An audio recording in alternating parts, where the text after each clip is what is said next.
Yung presence naman ng OpenAI, ChatGPT, view mo on that, nakakatulong ba siya in terms of your work? Ginagamit mo ba siya? Or like in engineering overall, like useful ba siya? Sa akin, in terms of work, hindi ko pa talaga siya ginamit. Pero meron kaming internal na parang gano'n, ChatGPT. So, kumbaga designed within the company. Hindi ko pa siya ganun ginagamit. Ang alam ko, yung mga taga-brand marketing siguro ginagamit nila. Ewan ko kung paano nila ginagamit. Okay. Basta designed siya within the company. And then, in general, siguro engineering, there will be tasks or roles na talagang kayang palitan ng AI.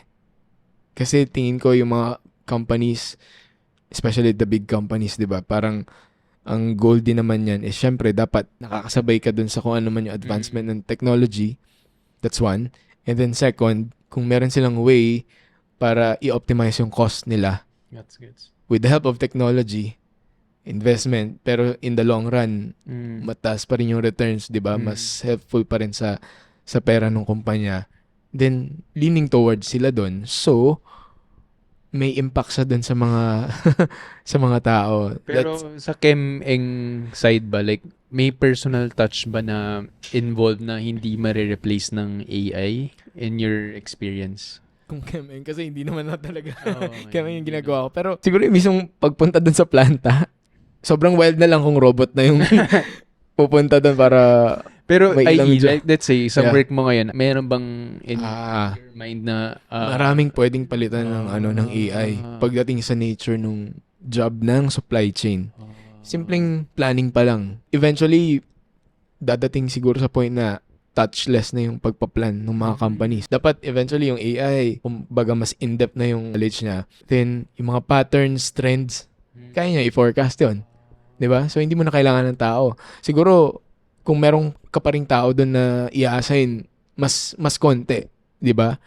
'Di ba? Minimal na touch na lang.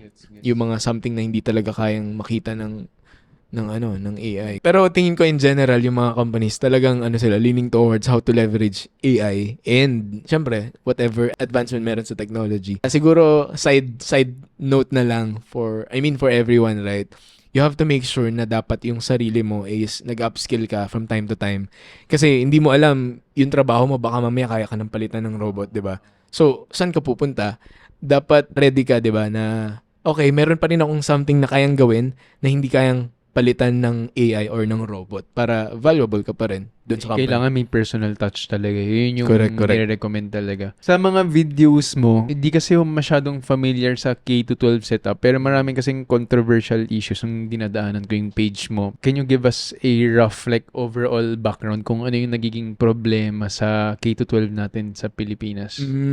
Ayun nga, nagturo ako for like maybe 2 sems. So, kumbaga may background, quick parang overview lang nung context ng K-12. But basically, merong iba't ibang strands na kung saan pwedeng mag-enroll yung estudyante. Yung mga common ay parang may academic strands, tapos may iba pang strands na non-academic, parang ganyan.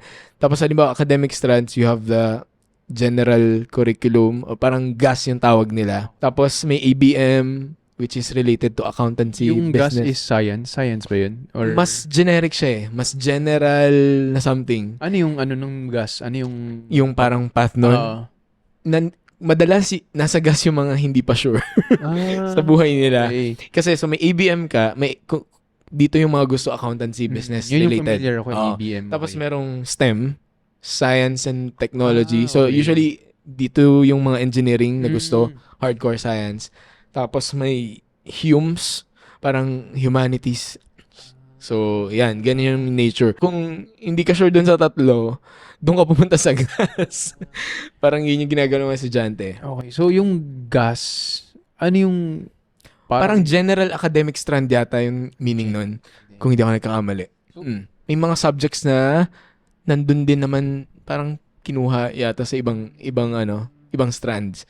Kasi nga, generic siya. Pero kung mas gusto mo ng focus, halimbawa, system, nandyan yung mga magtitik ng calculus, basic calculus 1 and 2. Pero kung nasa GAS ka, hindi mo pa itatake siguro yung mas higher na calculus. Kasi General lang naman eh. Okay. Tapos kung halimbawa nasa Humes ka, posibleng hindi ka magte-take ng ganun na calculus. You can think of it as, nung nag-college tayo na wala pang K to 12, meron tayong mga prerequisite subjects.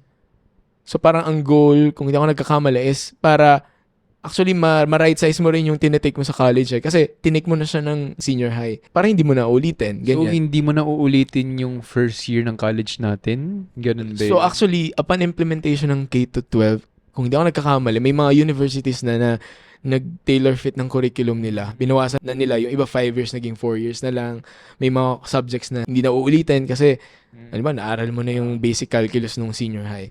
But the intent din naman kasi nitong K to 12 sa understanding ko is, halimbawa ikaw, gusto mong mag-engineering. So ang i-recommend sa'yo is to take STEM. And then sa STEM, aaralin mo na yung basic calculus. Let's say 1 and 2. Pero kung nakikita mo na parang nahihirapan pala ako dito. Paano na lang pag mag-move pa ako sa higher math or higher engineering? Eh di at least meron kang idea na baka hindi para sa akin ng engineering. So, it's more of para mas makita mo talaga saan ba ako pupunta, ano yung mas gusto kong aralin. Pero, to be fair with our students, hindi naman talaga nila alam kagad kung ano yung gusto nila, di ba? Actually, minsan yung buong university life mo, exploration pa rin di ba? Yung isa sa goal ni K to 12, aside from makasabay tayo dun sa ibang countries na ganun yung style ng ano nila, yung curriculum nila. Since nasa sa infant stage pa lang siya technically eh. So, Kaya siguro yung, maraming Oo, hindi talaga Mm. familiar personally. And since nasa space ka, pwede mo bang explain sa viewers natin kung ano yung mga naging early struggles ng mga students like sa pagpili? Una kong na-observe is siguro readiness ng mga schools. Tapos kung tatanungin natin yung mismong context ng K to 12, nami-meet mo ba talaga yung goal mo? So kung ang goal mo is ma-prepare yung mga students sa kung ano yung gusto nila, meron ka bang enough na, kumbaga sabi mo ng supply or availability nung teaching force na magtuturo ng STEM, ng ABM, ng Humes?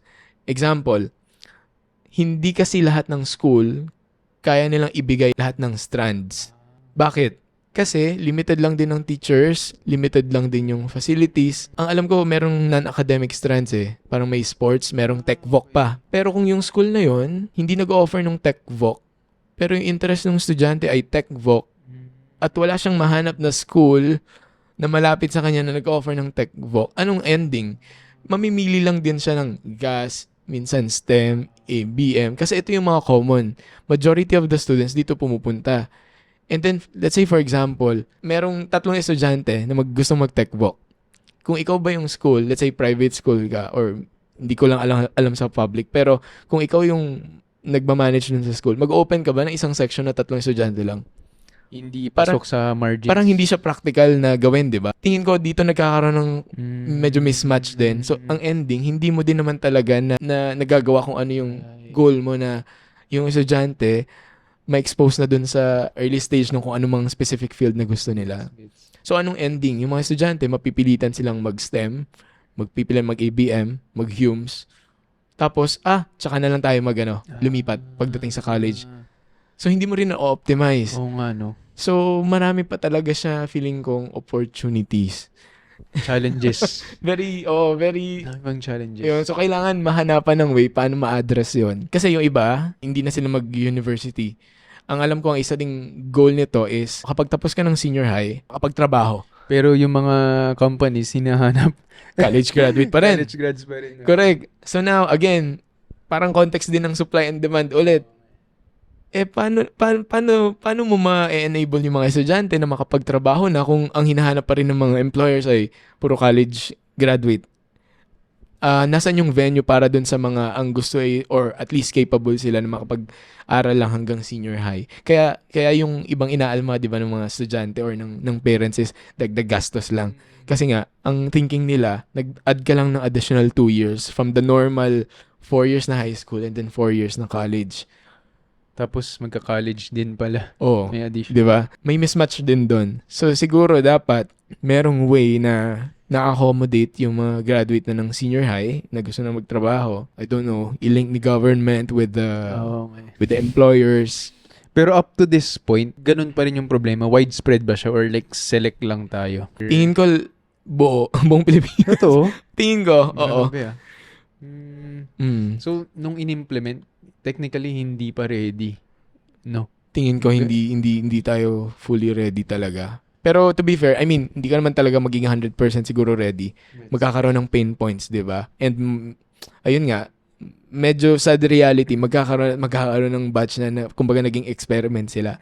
Tingin ko parang we could have done better siguro. Thinking all of these things na, ano mangyayari after. Dapat may planning muna. Hindi yung tipong nag-implement lang, okay, ito, may curriculum, ito yung aaralin. But what's next, di ba?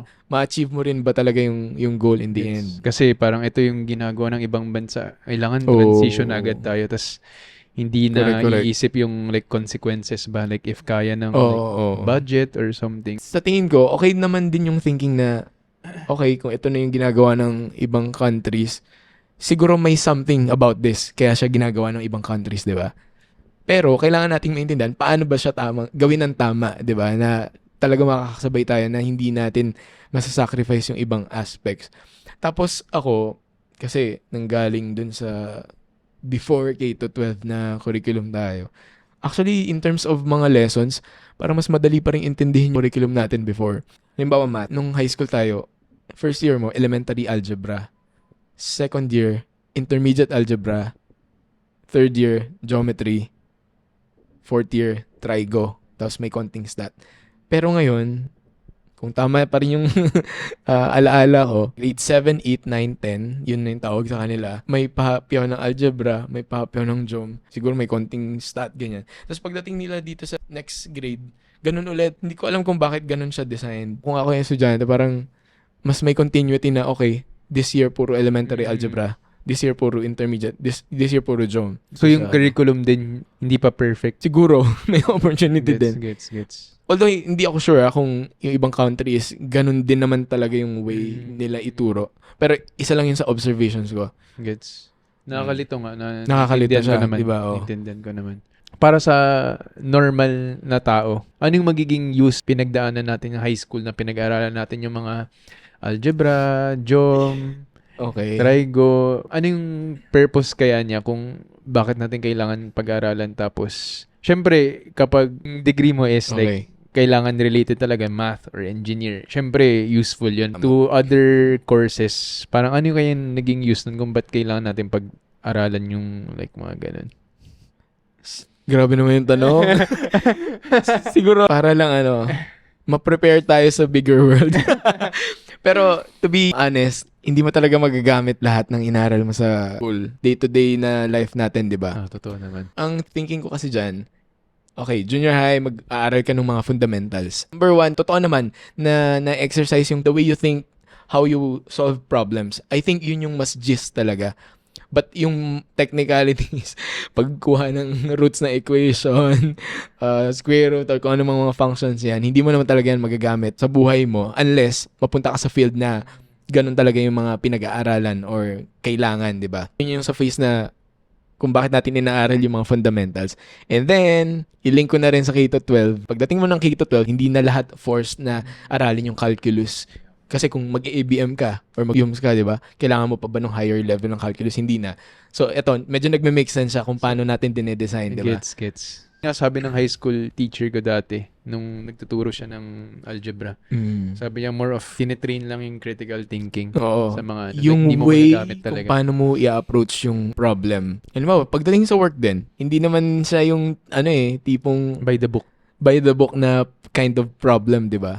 Pero it's how paano mo i-gather yung data na kailangan mo para ma-solve mo yung isang problem. Yun talaga yung tinuturo sa atin nun. Para isang estudyante, no choice, kailangan may ipasa yung subject mo for now.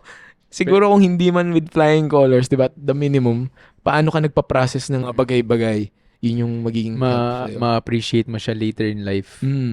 Tapos, yun, yung mga basic na math, elementary math, siguro, mas guaranteed ko na magagamit mo naman yan, di ba? Useful yan. Simpleng discount, percentage, fraction, odd. Sure na yun. Split. Although may splitwise na ngayon. So, mas madali nang maghati ng bayaran. Pero yan yung mga fundamentals na sure naman tayong nagagamit. It's a study made by PISA. Yung students daw ng Philippines is still among the lowest scorers daw in reading, Nakita math, ko nga and yun. science. Pero covering 690,000 students from 81 countries. Countries, diba? Tapos nasa baba Tapos, tayo. We are about the same since 2018. So, So, the study was made during 2022. well, number one, nakita ko rin yun and nakakalungkot kung ganun yung totoong status. Kung totoo to, pero rank third to the last tayo. Siguro to be fair, tingin ko malaking impact yung pandemic. Nasa online classes, tapos pagdating sa mga elementary na hindi ganun ka sa technology, parang dinadala ng mga parents yung kung ano may mga sinagutan sa school. Sa bahay, dadalhin sa school.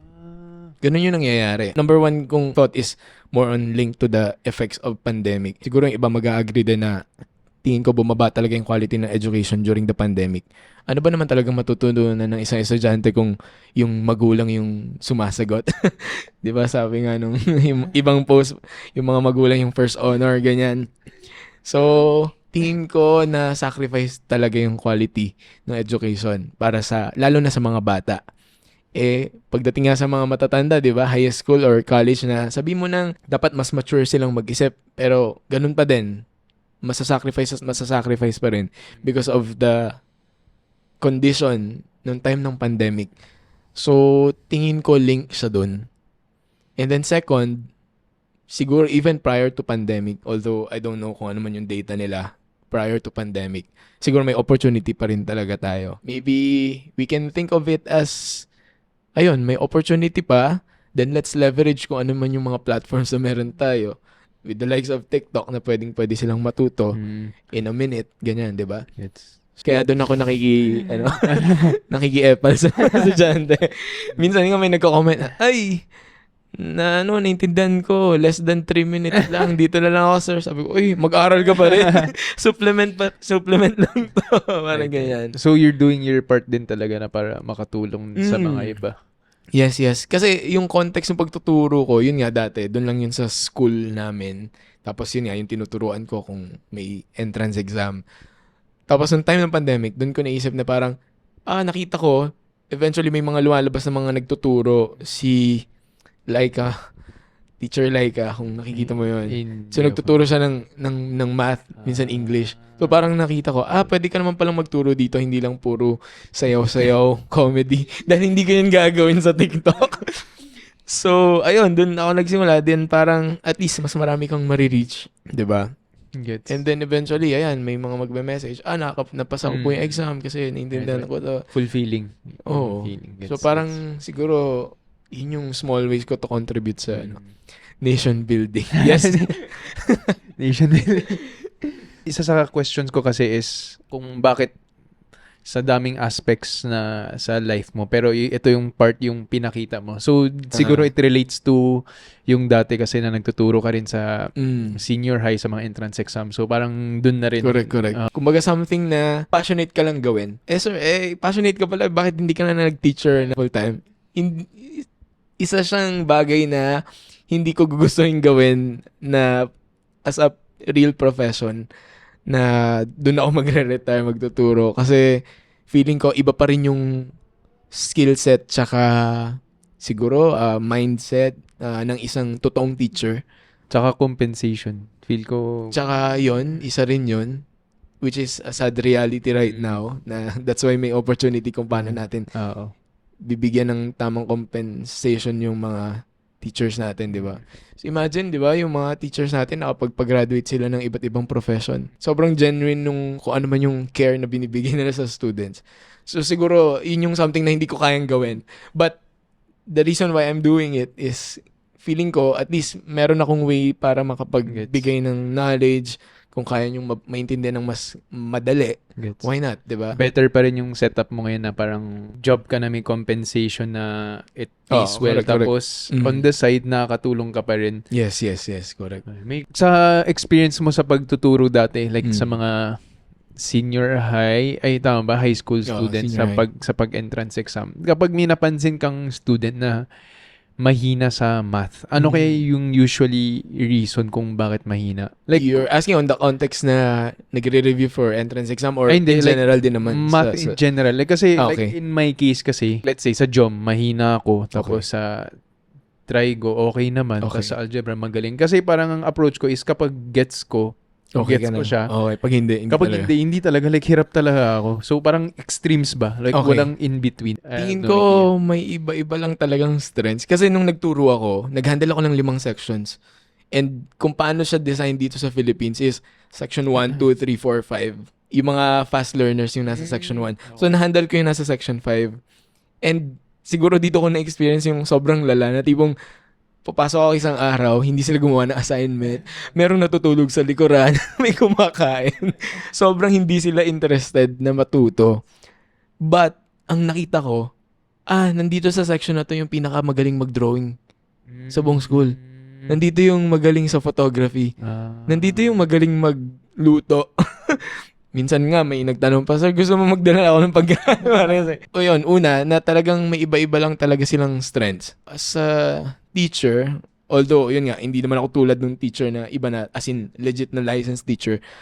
Siguro, sabihin na nating approach as an educator is, paano mo sa kanila ipapaintindi na at least the basic, yung fundamental, siguro maintindihan. So, ang ginagawa ko talaga pag ganun is, yung pinakasimpleng problem lang, maintindihan lang, pero gagawin ko yung effort ko para mapa-explain talaga.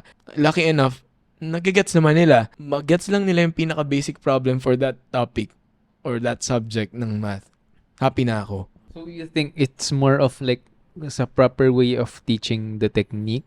Para kasi, ang weird nung time ko kasi, Correct. parang tingin ko sa problem, like Hirap. kung saan ako batak, pagkatingin ko, alam ko na yung paano kong gagawin. For some reasons, ang weird parang nagko-connect na siya. Pero, kahit without answering Gets. exercises ba, Oo, parang alam mo na. gets mo na Correct. Pero may mga parts nga, like sa Jom, parang kahit anong pag-answer ko ng exercises, parang ang hirap intindihin. Siguro ang isa pang opportunity na napansin ko din, since yung time na nagturo ako, pag-graduate ako ng college, di ba? So yung age namin nung estudyante is hindi ganun kalayo. So yung normal na setup teachers natin, mas matanda sa atin, di ba? Feeling ko kasi minsan yung mga ibang teachers, nagtuturo sila with the assumption na may mga fundamentals na ina-assume nilang alam na to nung estudyante. Kasi nanggaling ka na nung first year, second year, naaral mo na yan.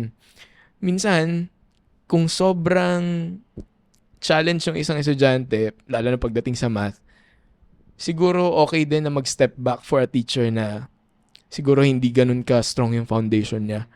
Baka kailangan mo mag-invest ng konting time para ipaintindi na, ito kasi yung dahilan niyan.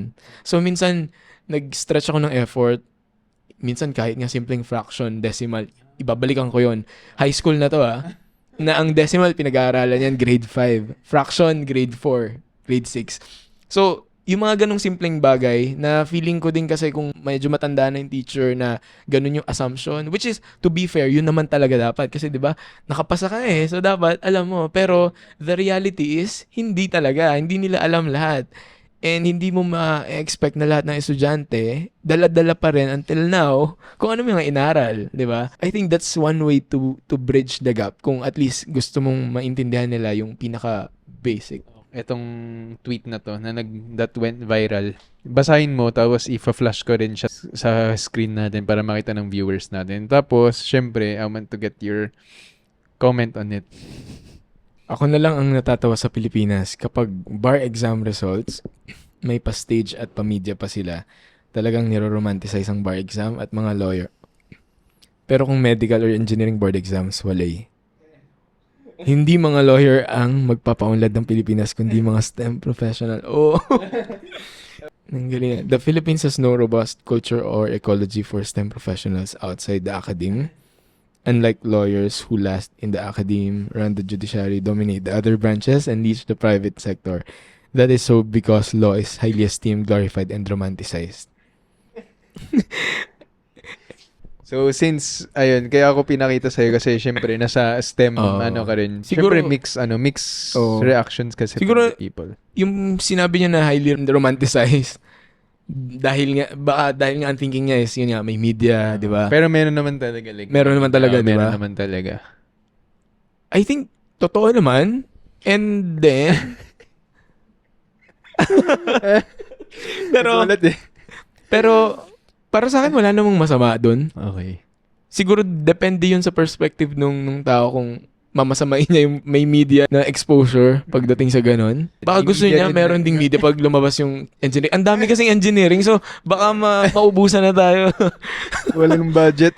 Pero kung ang concern niya is more of paano yung exposure on STEM, kailan lang ba nagkaroon ng K-12? Recently lang.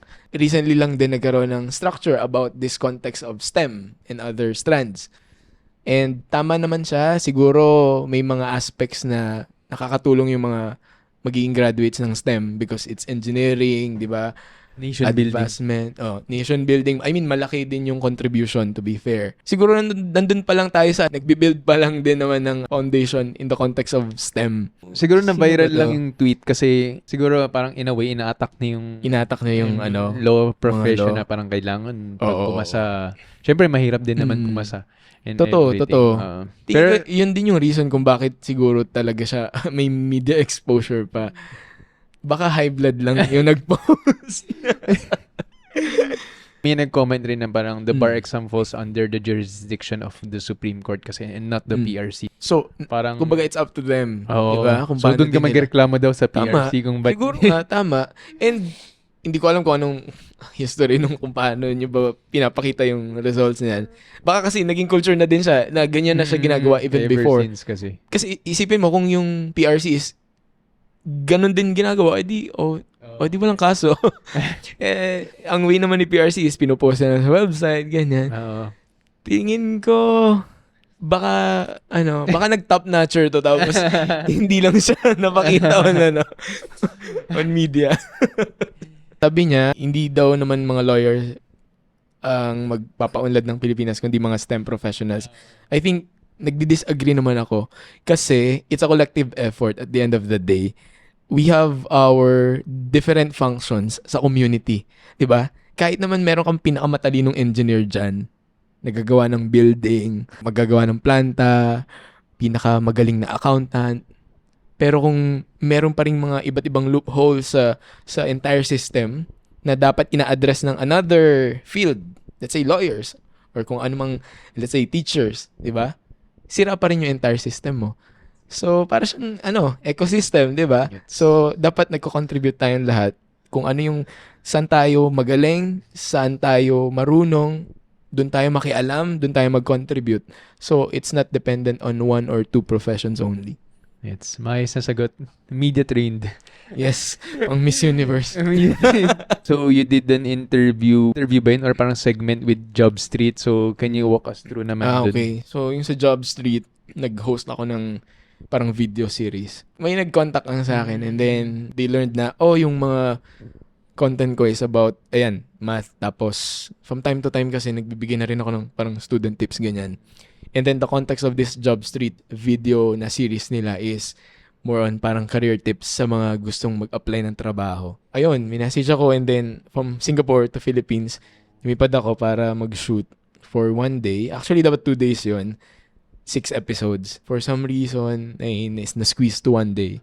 So, tinapos namin yung 6 episodes sa isang araw. Binigyan ka ba ng script? Case na yun, may script na. Tapos, binigay na siya beforehand. So, inuulit-ulit ko lang siya. Tapos, may, din naman may may prompter. So, babasahin ko na lang. First time ko yun na parang legit na setup. As in, everything provided. Even the damit, papalit pa. Hair and makeup, may ganyan pa. Full blown talaga. Oo. Ano, in-invite ka lang or may parang compensation involved? So for this one, meron Meron involved. Nice, So nice. I mean, nag-ask din naman sila ng rate, ganyan. Okay. So ito yung isa sa mga naging opportunities mo Correct. since naging TikTok Oo, influencer ka. parang ganun. So, may mga ibang instance. One time, merong isang brand ng calculator na nag-approach din sa akin before. Ito during pandemic to. So, tapos parang yung contract is like 3 months, 4 months. Nagagawa lang ako ng problems, nandun yung calculator. So, Tinuloy mo. Meron. tinapos ko naman. tinapos Tinapos ko mo. yung contract. Nice. So, okay din yun. Nice. Nagkaroon din ng isa pang instance. So, ilan sa mga, sabihin na natin at least mga nabukas na opportunities ay merong app may math app na from US. Tapos, gumawa kasi sila ng TikTok account sa iba't ibang bansa para i-highlight yung app na yun. Yung app na yun kasi, anong nangyayari, halimbawa, susulat mo yung problem sa papel, tapos pipicturean mo, scan mo, lalabas na yung sagot. Parang alam ko yun parang nakita ko yun. Tapos, syempre may mga taong nandun or siguro kung may system sila na kaya nang basahin kung maayos na may pagkakasulat, masasolve na. Ayun, so, ganun din. Parang may ilang months na gumagawa ako ng video sa kanila. Nice. Binibigyan nila ako ng compensation. Solid. Hope you guys enjoyed this interview with JP. Till our next guest, I hope you gained some insights on this interview and sana makatulong yung mga advices niya sa kung ano mang pinagdadaanan nyo ngayon. Until the next episode.